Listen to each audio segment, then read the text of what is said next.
Hey everybody, Mr. Covey here, and I am going to go over one more of the examples from your note packet about how to find area under the curve using the limit definition of the Riemann sum. Okay, so this is the third example from your note packet. It's kind of like right after the one we did in class together, and if you just want to follow along in your note packet, I kind of already wrote out the steps here. I'm just going to kind of talk through it real quick, just so you got another example. So we're trying to find the area under this curve on this interval. Just a super quick visual for you if you want it.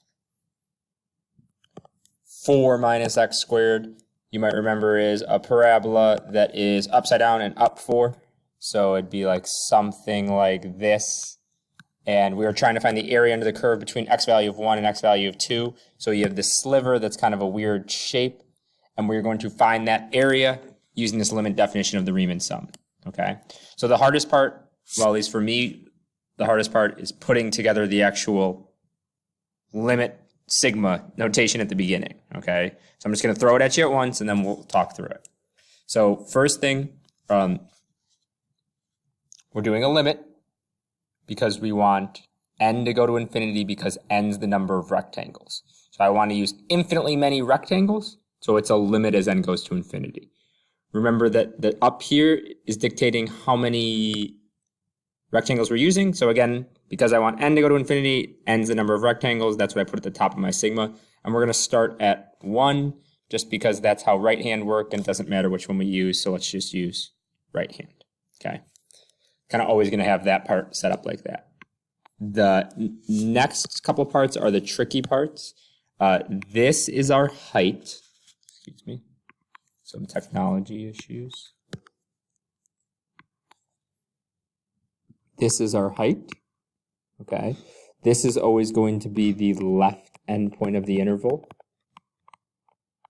And then remember, this is how wide each rectangle is. So since the whole interval is 1 width, since 2 minus 1 is 1, we're going to divide that by the number of rectangles to figure out how wide each one is. So you're going to start at the left endpoint and you're going to go over 1 width, and then you're going to measure the height.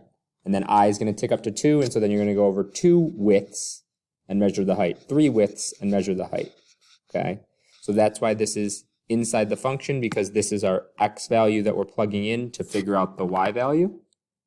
And the reason it has I is because we're going over 1 width, 2 widths, 3 widths, 4 widths, so we're doing that for each rectangle. Okay, so that's the left endpoint. This is the interval size. And we're dividing it by n because that's how much we're going over for each rectangle since there's n of them. On the outside here is the width of each rectangle. It's just the length of the interval divided by n. So again, it's always going to kind of be that this is b minus a over n, with this being b and this being a. And this is always going to be that same b minus a over n. Okay. Now we have to evaluate it, which is just a lot of algebra. So let's break it down. First thing I did was just some simplifying. No biggie there. Okay. Second thing, because this n is a constant, it's not something that's changing, it's just something that's unknown. But it's an unknown constant. I'm going to factor it out in front of the sigma. Okay.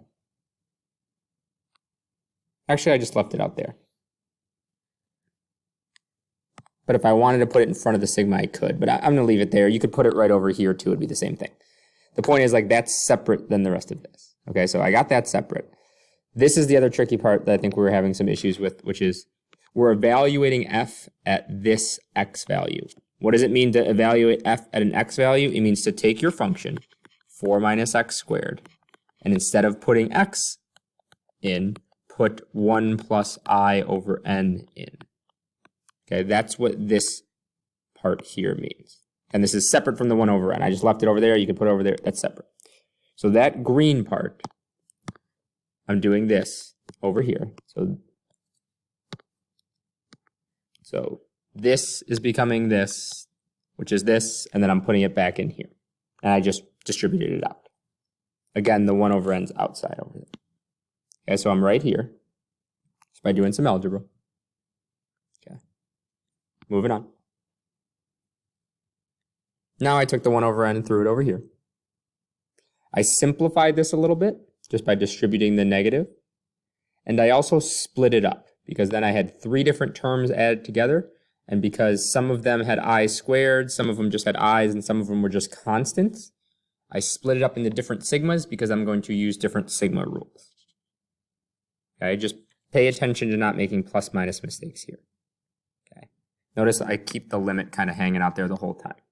I don't want to forget that this is a limit. Okay, next step is the big step that I think we're having some issues with too, which is how do you get rid of the sigmas? Because I still have i's in here and I still have sigmas. We're going to get rid of the i's and get rid of the sigmas in one step. And that's using those summation simplification formulas. So how do you simplify a constant? It's just that constant times n. So we'll go through each one of these. Okay, so that becomes that. How do you simplify I squared? Well, there's an I squared formula.